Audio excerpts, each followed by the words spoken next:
Hello guys, welcome back again to our channel Spontaneous Reactions. Guys, my name is Hassan Asar. And I'm Mohammad Latif. And today's video title is Asia's most powerful countries declared. India beats Russia in 2020 first list. कमाल 2021 की list में देखा जा रहा है कि Russia को पीछे छोड़ दिया है इंडिया ने और इंडिया पावरफुल स्टेट बन चुकी है, पावरफुल कंट्री बन चुका है। देखिए रशिया को अगर बात की जाए, यूएसए, रशिया, फ्रांस, इंडिया, ये टॉप 5 में है इस टाइम। बिल्कुल ऐसी है। और इनकी जो मिलिट्री पावर है वो बहुत ज़्यादा है और ये अपने डिफेंस पर बहुत ज़्यादा काम करते हैं। इनके जो वेपन्स हैं, इनके जो कमांडर्स हैं, इनके जो फोर्सेस हैं गाइस, वो काफ़ी ज़्यादा पावरफुल हैं। उनके कमांडोज भी काफ़ी अच्छे हैं। तो गाइस आज की वीडियो में देखते हैं कि सर प्रशांत धवन हमें इस बारे में क्या इन्फॉर्मेशन देने लगे हैं, क्योंकि ये बड़ी वीडियो और इसके अंदर हमें काफ़ी इन्फॉर्मेशन मिलेगी। तो एंड तक आप लोगों ने हमारे साथ रहना, लाइक कर दें, सब्सक्राइब कर दें हमारे चैनल को और नोटिफिकेशन बेल आइकन को प्रेस करना मत भूलिएगा। तो लास्ट तक हम वीडियो को देखेंगे। तो विदाउट स्टार्ट करो। 3 2 1 स्टार्ट। नमस्कार and welcome you to world affairs. मैं हूं प्रशांत धवन। नाउ आज के समय वर्ल्ड मीडिया बात कर रहा है एशिया की सबसे पावरफुल कंट्रीज के बारे में, क्योंकि लोई इंस्टीट्यूट की रैंकिंग सामने आ चुकी है। बहुत लंबे समय के विश्लेषण के बाद, रिसर्च के बाद इन्होंने यहाँ पर पब्लिश करी है रैंकिंग। और यहाँ पर आप देख पाओगे, चाहे इंडियन मीडिया हो, ऑस्ट्रेलियन मीडिया हो, इवन अमेरिकन मीडिया इसको एक्सटेंसिवली कवर कर रहा है, क्योंकि रैंकिंग बहुत ही इंटरेस्टिंग है। रैंकिंग में ये बताया गया है कि ओवरऑल चाइना की पावर कम हुई है और इंडिया एक्चुअली आज के समय एशिया में ज़्यादा पावरफुल है compare to Russia. Now discuss करते हैं इस इंडेक्स को, मगर आगे बढ़ने से पहले आपसे एक क्वेश्चन पूछूंगा, ज्योग्राफी रिलेटेड क्वेश्चन है। क्वेश्चन यहाँ पर यह है कि इनमें से कौन सा डेजर्ट, कौन सा रेगिस्तान आपको एशिया में नहीं मिलने वाला। ये है यहाँ पे आपकी ऑप्शन। कमेंट सेक्शन में करिए उत्तर, सही आंसर मैं आपको दूंगा वीडियो के एंड में। नाउ यहाँ पर आप ये पूछेंगे कि लोई इंस्टीट्यूट इतना ज्यादा फेमस क्यों है, इतना ज्यादा इसकी रेपुटेशन इतनी स्ट्रॉन्ग क्यों है कि दुनिया भर में कई आर्टिकल्स पब्लिश हो रहे हैं सिर्फ इनकी इंडेक्स की वजह से। देखिए मैं ये आपको बता दूं, लोई एक ऑस्ट्रेलिया बेस्ड थिंक टैंक है और हर साल ये लोग पब्लिश करते हैं एशिया पावर इंडेक्स। बहुत ज़्यादा डीप रिसर्च के बाद ये इंडेक्स पब्लिश होता है और ये लोग वेरियस और टॉपिक्स पर भी रिपोर्ट पब्लिश करते हैं। काफ़ी बार IMF, वर्ल्ड बैंक, वेरियस संगठन इनके डेटा का इस्तेमाल करते हैं खुद की रिपोर्ट तैयार करने के लिए। सो यहाँ पर आप देख पाओगे, ये है लोई इंस्टीट्यूट का एशिया पावर इंडेक्स। अब यहाँ पर आप कहेंगे ये गोल गोल से क्या बने, ये मतलब इसका मतलब क्या। देखिए ये आपके सामने एशिया का मैप है। ये ऑफ कोर्स हो गया यूनाइटेड स्टेट्स ऑफ अमेरिका, जिसकी यहाँ पर रैंक 1 है। याद रखिएगा, हम यहाँ पर दुनिया में पावर की बात नहीं कर रहे, हम यहाँ पर सिर्फ बात कर रहे हैं कि कल को एशिया में कॉन्फ्लिक्ट होती है तो उस केस में सबसे पावरफुल कंट्रीज कौन कौन सी होगी। और टोटल यहाँ पे इन्होंने 26 कंट्रीज को किया है रैंक। इंटरेस्टिंग बात देखिए, रैंक 1 तो है यूएसए की। और अगेन मैं यहाँ पर यही बता दूं कि ये इंडेक्स सिर्फ उस बात पर फोकस नहीं करता कि एक कंट्री के पास आर्मी कितनी है, कितनी स्ट्रेंथ है। ये लोग फोकस करते हैं 2 मेजर पिलर्स पर, एक रिसोर्सेज पर, दूसरा इन्फ्लुएंस पर। रिसोर्सेज पर आप अगर देखो तो ये बात करते हैं इकोनॉमिक कैपेबिलिटी की, कि उस कंट्री की इकोनॉमी क्या इतनी स्ट्रांग है कि लंबे समय तक वॉरफेयर ये लोग झेल पाएं। फिर बात करते हैं मिलिट्री कैपेबिलिटी की, कि अभी के लिए क्या उसकी मिलिट्री इतनी स्ट्रांग है कि अचानक से हुई वॉर वो झेल पाएंगे। फिर ये लोग बात करते हैं रेजिलियंस की, कि डिफेंड कितना कर सकती है वो कंट्री। उसके बाद ये लोग बात करते हैं फ्यूचर रिसोर्सेज की।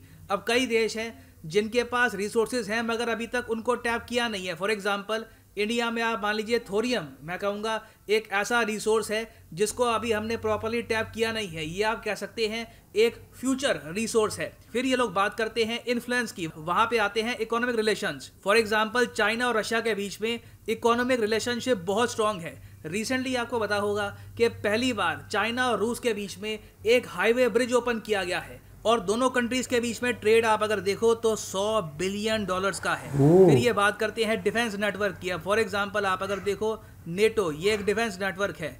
ऑकस को भी आप कह सकते हैं एक डिफेंस नेटवर्क के अंडर ही आता है। फिर ये बात करते हैं डिप्लोमेटिक इन्फ्लुएंस की। इंडिया का डिप्लोमेटिक इन्फ्लुएंस आप अगर देखो तो काफ़ी स्ट्रांग है जापान के साथ, आसियान देशों के साथ। फिर ये बात करते हैं कल्चरल इन्फ्लुएंस की। अब टर्की का पाकिस्तान पे क्या है बहुत बड़ा कल्चरल इन्फ्लुएंस। कल्चरली पाकिस्तानी बहुत ज़्यादा कनेक्टेड फील करते हैं टर्की से। रीज़न वही लोग जानते हैं, मगर ये एक एग्जाम्पल है कल्चरल इन्फ्लुएंस का। तो ये सारी बातें काउंट करके यूएसए को रखा गया है नंबर 1 पर और यूएसए का 100 में से स्कोर है 82.2। नंबर 2 पे इन्होंने रखा है चाइना को। चाइना का एक्चुअली ये लोग कह रहे हैं कि ओवरऑल जो चाइना की पावर है कम हुई है, और चाइना की पावर के कम होने का एक बहुत ही बड़ा रीज़न यहाँ पर यह है कि इनका डिप्लोमेटिक इन्फ्लुएंस बहुत ज़्यादा कम हुआ है।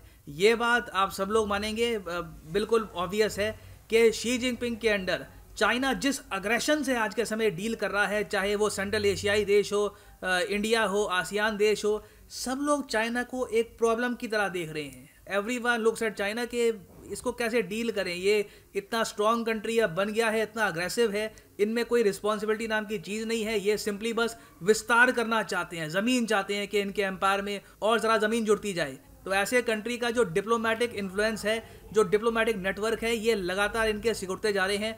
पाकिस्तान और रशिया के अलावा आप अगर देखो तो ये पूरा जो यहाँ पर एक कॉन्टिनेंट है, वहाँ पे चाइना आपको काफ़ी अकेला भी दिखाई देगा। फिर नंबर 3 पे आपको मिलेगा जापान, फिर नंबर 4 पे है इंडिया।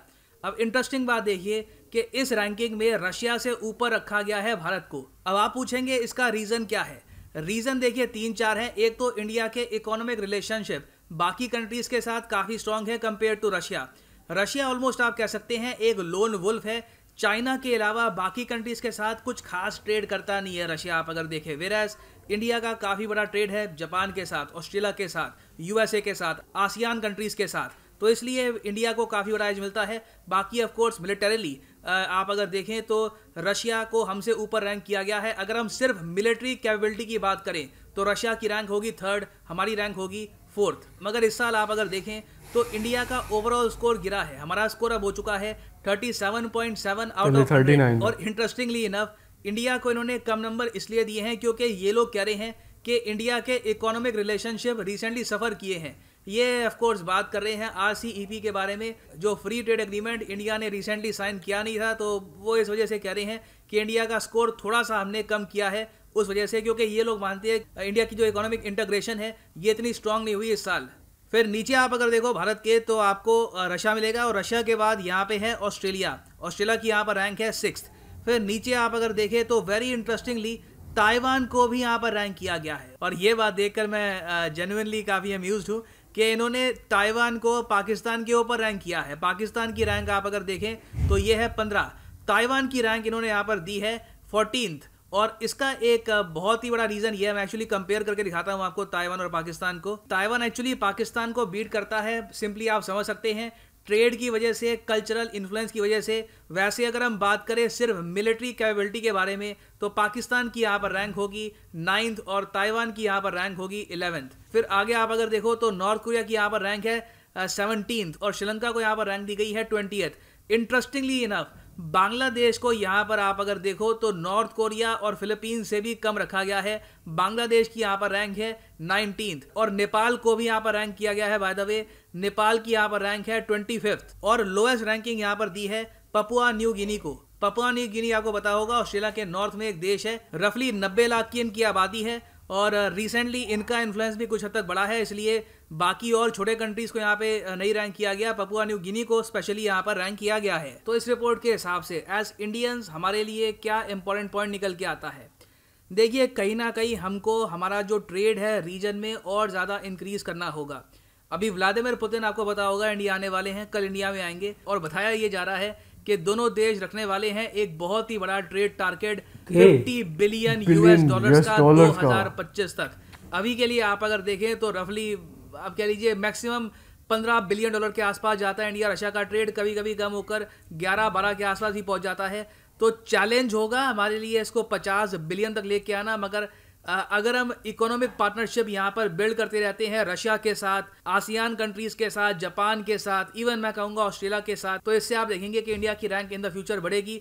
और कोई बड़ी बात नहीं है कि आने वाले कुछ सालों में आपको इंडिया जापान को रिप्लेस करता हुआ भी दिखे। और फाइनली यहाँ पर मैं ये भी ऐड कर दूं कि आप किसी भी एग्जाम की तैयारी कर रहे हैं, सिंपली जाओ कमेंट सेक्शन में। सो गाइस यहाँ पर वीडियो को एंड करते हैं। तो हमें काफ़ी हद तक इन्फॉर्मेशन मिल गई है यार। ये जो ऑस्ट्रेलिया जो है, मतलब एशिया में आपको पाकिस्तान काफ़ी नीचे नज़र आता है, और ताइवान पाकिस्तान से भी ऊपर है।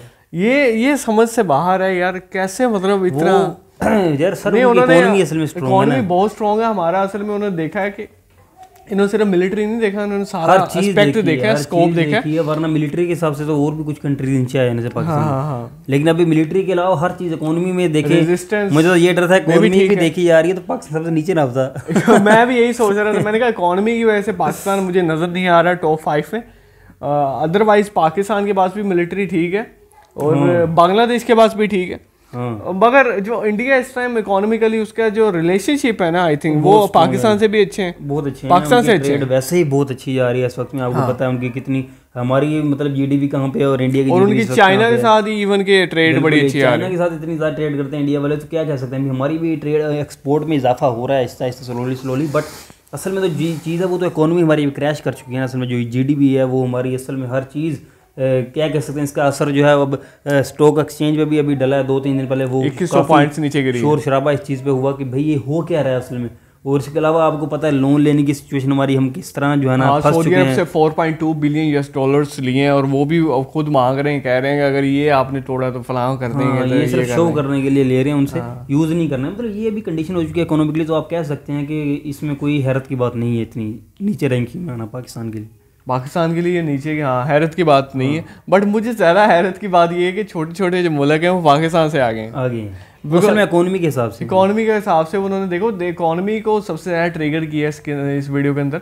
और मिलिट्री में देखें वैसे इंडिया ने -2 दर्जे नीचे गया है, बट उसके बावजूद जैसे हालात चल रहे हैं एशिया में, उसके बावजूद उसने रशिया को बीट किया है। ये बड़ी बात है, ये बहुत जबरदस्त बात है। रशिया जो है वो बहुत बड़ा कंट्री है। मतलब अब देखना इस चीज़ में इकोनॉमी भी देखी जा रही है, मिलिट्री में देखा जाए तो उन्होंने कहा अगर रशिया ऊपर ही होना था इंडिया से, बट इकोनॉमी भी इसमें जो है ना फोकस की गई है। इसका मतलब इंडिया की स्ट्रेटजी जो है वो फॉरेन पॉलिसी जो है ट्रेड की, वो रशिया से भी बेहतरीन जा रही है इस टाइम पे। एग्जैक्टली ये देखने वाली इसमें बात है। और सबसे पहले नंबर पे तो है ही अमेरिका, यूएस है ना। हाँ यूएसए, चाइना है, चाइना के बाद फिर रशिया, अच्छा रशिया के बाद जापान देखो यार, जापान छुपा रुस्तम यार, छुपा रुस्तम सर, उनकी गाड़ी नहीं आप चला तीसरे नंबर पे है इंडिया से ऊपर। उनकी हर चीज़, वो रोबोटिक इंडस्ट्री उनकी देख लें, उनकी इकोनॉमी देख लें, उनकी गाड़ियाँ हम यूज़ करते करते नहीं थकते। कहते हैं जापान की गाड़ी होनी चाहिए। ऑटो सेक्टर में कोई भी चीज़ लेनी है आपने, कोई मतलब मशीन लेनी है आपने, आप कहेंगे यार जापान की देना, चाइना की ना दे देना। ये एक कॉन्सेप्ट छाया हुआ है। तो फिर जापान का जो है ना मशीनरी भी छाया हुआ है, सेक्टर में बहुत ज़्यादा आ गया, जर्मनी और ये जापान हो गए। उसके साथ साथ हम देखते हैं कि ऑस्ट्रेलिया भी अच्छी रैंक में जा रहा है, ये भी इकोनॉमी की वजह से। और श्रीलंका प्लस में चला गया। श्रीलंका की फिर क्या है, ये प्लस पॉइंट्स में गया है श्रीलंका, और माइनस पॉइंट्स में हमें जापान भी माइनस पॉइंट पे 2.4 नीचे की दर्जे गिरा है, और मलेशिया भी 2.8 के राउंड अबाउट नीचे गिरा है। तो उम्मीद करते हैं यार पाकिस्तान भी ऊपर आएगा, थोड़ा सा अपनी इकोनॉमी को मतलब थोड़ा सा संभाले, बिकॉज जैसे क्रैश कर रहे हैं इस टाइम, मुझे डर है कि यार ये डेट बर्डन और मजीद ना बढ़ जाए, बिकॉज डेट बर्डन मजीद बढ़ेगा, आपको काफ़ी साल पे लग जाएंगे उसको रिकवर करने में। बिल्कुल तो आई होप कि अच्छे मैसेज के साथ हम इसको सी ऑफ करते हैं, वीडियो को एंड करते हैं, साइन आउट करते हैं कि यार उम्मीद करते हैं कि यार एशियन कंट्रीज जो हैं वो दोबारा से डोमिनेट करें। इंडिया तो खास तौर पे कर रहा है, बांग्लादेश भी कर रहा है, पर पाकिस्तान को ज़रूरत है इस टाइम अपने आप को डोमिनेंट शो करने की। तो अब तक के लिए इतना ही, नेक्स्ट वीडियो में दोबारा से मुलाकात करेंगे, तब तक अपना रखिएगा बहुत ज़्यादा ख्याल, टेक केयर, खुदा हाफिज़।